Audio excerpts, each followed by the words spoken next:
Everyone, this is Archana. Welcome back to my channel Archana PT classes. आज जो मैं आपके सामने वीडियो लेके आई हूँ ये है reading filling in the blanks, जिसको ड्रैग एंड ड्रॉप ब्लैंक्स भी कहा जाता है। रीडिंग का टास्क है और बहुत ही इंपॉर्टेंट टास्क है।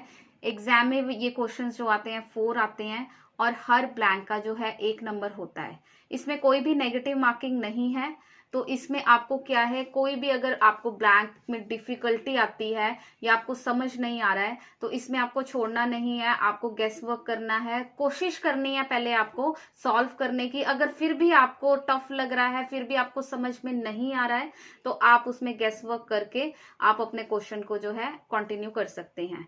क्योंकि इसमें कोई भी नेगेटिव मार्किंग नहीं है तो आप एक भी ब्लैंक्स को लीव मत कीजिएगा, कोशिश कीजिएगा कि उसे आप अटेम्प्ट करें। और इसमें जो फिलिंग इन द ब्लैंक्स हैं या reading filling in the blanks या फिर ये वाले जो फिलिंग इन द ब्लैंक्स है, ड्रैग एंड ड्रॉप, 3 चीजों का इसमें आपको ध्यान रखना होता है। First is grammar, second one is collocation and third one is vocabulary. सिर्फ ये 3 चीजों से ही आप इस ब्लैंक्स को जो है सॉल्व कर सकते हैं। ग्रामर इसमें 50% यूज होती है, कोलोकेशन 30% यूज होती है और जो वोकैबुलरी है 20% यूज होती है। तो इन 3 चीजों को ध्यान में रख के आप इन ब्लैंक्स को इजीली सॉल्व कर सकते हैं।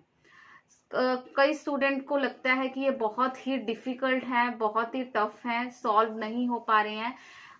बट ये जो ब्लैंक्स है अगर एक बार आप समझ के करेंगे तो ये ब्लैंक्स बहुत ही इंटरेस्टिंग है और बहुत ही इजी वे से आप इसको सॉल्व कर सकते हैं।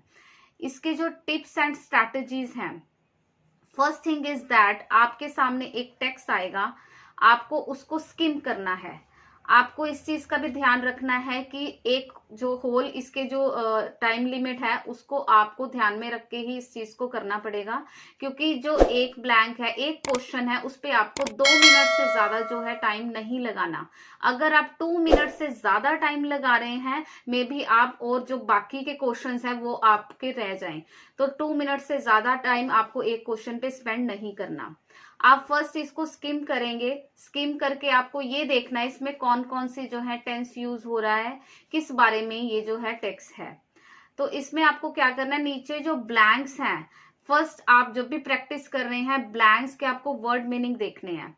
जो दिए हुए हैं ऑप्शंस, आप उसको ऑप्शंस में से कई तो ऐसे होंगे जिसके आपको वर्ड मीनिंग पता ही होगा, कई ऐसे हो सकते हैं कि अननोन हो जिसको आपने नहीं सुना हो, या टफ हो जिसका आपको वर्ड मीनिंग नहीं पता। तो फर्स्ट आपने क्या करना है, वर्ड मीनिंग उसके आपको, चाहे हिंदी में, पंजाबी में, इंग्लिश में, जो भी आप लैंग्वेज यूज करते हैं जिसमें भी आप इजीली समझ सकते हैं, उन वर्ड्स के मीनिंग देख लेने हैं। वर्ड मीनिंग देखने के बाद आपने जो टेक्स्ट है, जो पैसेज दिया हुआ है, उसको स्किम करना है।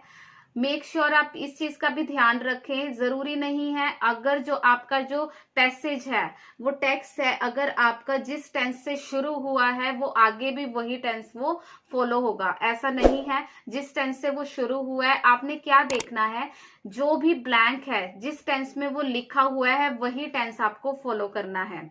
मे बी पास्ट से शुरू हुआ है और बीच में प्रेजेंट आ जाए और नेक्स्ट में एंड में जो है वो फ्यूचर की बात भी हो जाए। तो आपने क्या करना है, आपने पूरा होल पैसेज को नहीं देखना कि ये किस टेंस पे है, आपने सिर्फ जहां पे ब्लैंक है वो सेंटेंस देखना है कि वो किस टेंस को फॉलो कर रहा है। तो उसी के हिसाब से आपने जो है अपने जो ब्लैंक्स हैं वो सॉल्व करने हैं। मैंने पिछली वीडियो में ग्रामर के टिप्स बताए थे, उनकी हेल्प लेके आप इन ब्लैंक्स को इजीली सॉल्व कर सकते हैं। उसमें काफी मैंने 11 रूल्स बताए थे कि किस तरीके से आपको जो है यहाँ पे ब्लैंक्स आएंगे, उसके जो पहले कौन सा वर्ड होगा, बाद में कौन सा वर्ड होगा, तो उस तरीके से आप उसकी हेल्प लेके ग्रामर के जो रूल्स हैं, टिप्स हैं, उसकी हेल्प के साथ आप इस ब्लैंक्स को जो है इजीली सॉल्व कर सकते हैं। इसमें आपको इस चीज का भी ध्यान रखना है, अगर आपको जैसे आप क्वेश्चन कर रहे हैं, अगर फर्स्ट वाला ब्लैंक है आपको नहीं समझ आ रहा है कि इसमें क्या आंसर आना चाहिए, तो उसमें आपको ज्यादा टाइम वेस्ट नहीं करना है। मे बी आप सेकंड वाले पे जाएं और उसका आंसर आपको पता हो, थर्ड वाले का पता हो, तो आप लास्ट में जाके आपके पास ऑप्शंस कम रह जाएंगे, तो इजीली आप उस पहले वाले का जो है इजीली आंसर जो है फाइंड आउट कर लेंगे। तो इसमें आपको इस चीज का बहुत ध्यान रखना है टाइम का, कि टाइम आपको ज्यादा नहीं वेस्ट करना। अगर आपको नहीं समझ आ रहा है, इन केस बहुत ही आपको टफ लग रहा है, आपको नहीं पता लग रहा है कि मैं इस ब्लैंक में कौन सा आंसर, अपना कौन सा वर्ड जो है चूज करूं, तो उसको आपको छोड़ देना है उस टाइम पे, और नेक्स्ट वाले आपको पहले सॉल्व करने हैं। एंड देन अगर आपको लास्ट में भी समझ नहीं आ रहा है, तो आप गेस वर्क करके आप अपना जो आंसर है आके नेक्स्ट कर सकते हैं। क्योंकि इसमें देखो कोई भी नेगेटिव मार्किंग नहीं है, तो छोड़ने का तो सवाल ही पैदा नहीं होता। आप बिल्कुल भी कोई भी ब्लैंक को आप छोड़े मत, आप उसको अटेम्प्ट जरूर करें। अगर क्या पता आपका जो गेस वर्क है, जो आपने सोचा है, वही आपका जो करेक्ट आंसर हो। The second thing is that, ये स्क्रीन पर आप देख रहे हैं, ये ब्लैंक्स हैं जो मैं आपके सामने सॉल्व करूंगी। जो ग्रामर रूल्स मैंने ऑलरेडी बताए हुए हैं वीडियो में, उनकी हेल्प से ही मैं ये ब्लैंक्स जो है सॉल्व करूंगी। आप इनको देख सकते हैं, और इसी तरीके से आप भी अपनी प्रैक्टिस कीजिए। जो भी प्रैक्टिस आप कर रहे हैं, जब भी एग्जाम है आपका, तो प्रैक्टिस कीजिए, और इन्हीं की हेल्प से, इन ग्रामर रूल्स की जो हेल्प से आप इजीली इन ब्लैंक्स को जो है सॉल्व कर सकते हैं। ये ब्लैंक क्वेश्चन है आपके सामने, इसमें 3 ब्लैंक्स हैं। Dams are huge man-made structures that act as barriers on a river. Today, the main reason people build dams is to produce electricity. They are also built to dash and control the flow of water in a river. यहाँ पे and लिखा हुआ है, and के बाद control है, यानी कि कंट्रोल से ही मिलता जुलता जो वर्ड है वो इस ब्लैंक में आएगा। तो हम इसमें देखते हैं ब्लैंक नेवर, नेवर तो कंट्रोल से नहीं मिलता। हाउएवर, हाउएवर भी नहीं मिलता। येट भी नहीं मिलता। एक्रोस, एक्रोस भी नहीं मिलता। और थ्रू आउट भी नहीं मिलता।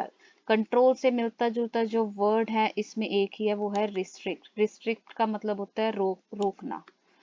And control the flow of water in a river. Dash history, dams have been used to prevent flooding and to irrigate farmland. Dash history मतलब कि हिस्ट्री के अकॉर्डिंग हो सकता है, या फिर नेवर तो होगा नहीं, येट भी नहीं होगा, हाउ एवर भी नहीं होगा, एक्रॉस भी नहीं होगा। क्या आएगा फिर? Through out history. Throughout history, dams have been used to prevent flooding and to irrigate farmland. Dams supply about a sixth of the world's electricity, and they significantly reduce the risk of floods and droughts. They also make water easier to access, especially in desert-like areas where water is in low supply. There are dash some negative effects of damming rivers, मतलब कि अब यहाँ पे कह रहे हैं कि इसके नेगेटिव इफेक्ट्स भी हैं, यानी कि ये स्टेटमेंट को कॉन्ट्राडिक्ट कर रहे हैं। तो कॉन्ट्राडिक्ट के लिए हम क्या यूज करते हैं इनमें से? हाउएवर। हाउएवर यहाँ पर आ जाएगा। अब आंसर चेक करेंगे। देखिए, रिस्ट्रिक्ट है फर्स्ट का, सेकंड का है थ्रू आउट, एंड थर्ड का है हाउएवर। तो इस तरीके से ही आपको ब्लैंक्स को सॉल्व करना है। आपको जो टेक्स्ट की जो है, जो भी इसमें दिया हुआ है, उसको समझना है पहले किस बारे में है ये टेक्स्ट, और उसके अकॉर्डिंग ही आपको जो ब्लैंक्स जो है सॉल्व करने हैं। अब जैसे ये है question, 17 years ago, I walked through City Hall for the first time as a staff member. मतलब कि पास्ट की बात ये कर रहा है, तो इसमें हम ये चेक करेंगे कि अगला जो सेंटेंस है वो किस टेंस में है। एंड दैट वॉक मतलब कि वो walk dash something to me. That walk, तो यहाँ पे पास्ट का ही कोई जो है वर्ड आएगा, फॉर्म आएगी। तो हम देख लेते हैं, मेजर तो हो नहीं सकता, walk major something to me तो होगा नहीं। And the second one is revealed है, रिवील्ड, तो इसमें रिवील्ड ही आएगा। Revealed something to me, I was a unicorn. They weren't many people who looked like me that worked in the, मतलब काफी लोग थे जो वहां पे वर्क कर रहे थे। कहाँ पे? इन द, कहाँ पे वर्क कर रहे थे? इन द, तो इन द वर्क कर रहे थे कहीं पे, नाउन आएगा कोई, तो ये नाउन है बिल्डिंग यहाँ पे, in the building. And yet, there were folks committed to addressing hundreds of years of systematic dash that left some behind and many ignored. Systematic, अब यहाँ पे कोई ऐसा वर्ड आएगा that some left, that left some behind and many ignored, जिसको कुछ left behind हो गया है एंड काफी इग्नोर्ड हुए हैं। तो उसमें क्या आएगा, ईयर्स ऑफ सिस्टमेटिक मेजर्ड तो आएगा नहीं, डेमोक्रेसी भी नहीं आएगा क्योंकि यहाँ पे डेमोक्रेसी की बात नहीं हो रही है। देन अबाउट भी नहीं आएगा, तो यहाँ पे क्या आएगा, इन इक्विटी, इन इक्विटी सिर्फ यही रिलेट करता है, बाकी इसके साथ कोई वर्ड सेंटेंस के साथ रिलेट नहीं करता।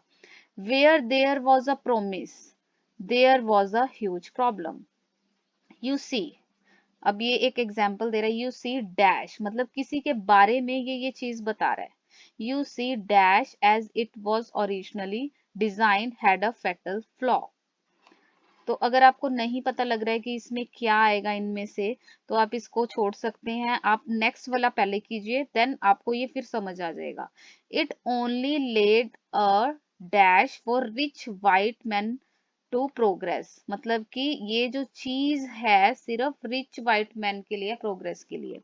तो क्या आएगा यहाँ पे, it only led a dash, कोई चीज है, डेमोक्रेसी तो होगी नहीं सिर्फ व्हाइट पीपल की, या मेजर तो आएगा नहीं, तो क्या आएगा यहाँ पे भी नाउन आएगा, कोई अ लगा हुआ है, आर्टिकल लगा हुआ है, तो क्या आएगा, नाउन। तो इनमें से जो नाउन है, या डेमोक्रेसी नहीं आएगा इसमें, अबाउट भी नहीं आएगा और मेजर भी नहीं आएगा, तो पाइपलाइन इज अ नाउन, यहाँ पे आएगा पाइपलाइन। तो अब इसमें हम देखेंगे जो हमने ये छोड़ दिया था, where there was a promise there was a huge problem। you see dash, you see measure तो आएगा नहीं क्योंकि किसी के बारे में ये बात बता रहा है, अबाउट भी नहीं आएगा, तो कौन सा वर्ड रह गया, democracy. you see democracy as it was originally designed had a fatal flaw। अब हम चेक करेंगे आंसर्स, ये देखिए सब आंसर जो है करेक्ट है। तो इसी तरीके से आप इस मेथड को फॉलो करके आप अपने ब्लैंक सॉल्व कीजिए, बहुत ही यूजफुल है ये मेथड, और आपका अच्छे से अच्छा स्कोर आएगा, इजीली आप ब्लैंक्स को सॉल्व कर पाए। जो अभी मैंने क्वेश्चन सॉल्व किया है, ब्लैंक सॉल्व किए हैं, ये वही टिप्स हैं, वही टिप्स के साथ मैंने यूज किए हैं, टिप्स ग्रामर के टिप्स यूज किए हैं, कुछ वोकैबुलरी के वर्ड्स हैं क्योंकि वोकैबुलरी भी इसमें यूज होती है, एंड कोलोकेशंस जो हैं, कोलोकेशंस होता है जो वर्ड्स जो हैं एक साथ में ही आते हैं, 2 और 3 वर्ड्स हैं, दे आर कम टुगेदर, तो वो होती हैं कोलोकेशन। तो उनकी हेल्प से ही मैंने ये ब्लैंक्स जो है सॉल्व किए हैं। इसी तरीके से जो आप अपनी प्रैक्टिस करें, इसी तरीके से ब्लैंक्स को सॉल्व कीजिए, बहुत ही इजी मेथड है और बहुत ही इफेक्टिव एंड यूजफुल है। तो इनसे आप अगर सॉल्व करते हैं, इन मेथड से आपका बहुत अच्छा स्कोर आएगा और आपको कोई भी डिफिकल्टी नहीं होगी ब्लैंक सॉल्व करने में। अगर आपको मेरी वीडियो पसंद आई तो प्लीज वीडियो को लाइक करना मत भूलिए और चैनल को सब्सक्राइब करना मत भूलिए, क्योंकि मैं डेली बेसिस पे वीडियो जो है बनाती रहती हूँ और आपको इंपॉर्टेंट इन्फॉर्मेशन मिलेगी, इसमें बहुत यूजफुल होगी और आपकी एग्जाम में बहुत हेल्प होगी। अगर आप प्रिपेयर कर रहे हैं पीटी एग्जाम के लिए, तो आपके लिए बहुत यूजफुल टिप्स एंड ट्रिक्स हैं, आप इनको यूज करके अच्छे से अच्छे जो आपका स्कोर आपका आएगा, अच्छे से अच्छा आप अचीव कर सकते हैं अपना score. Thank you for watching my video, thank you, thanks.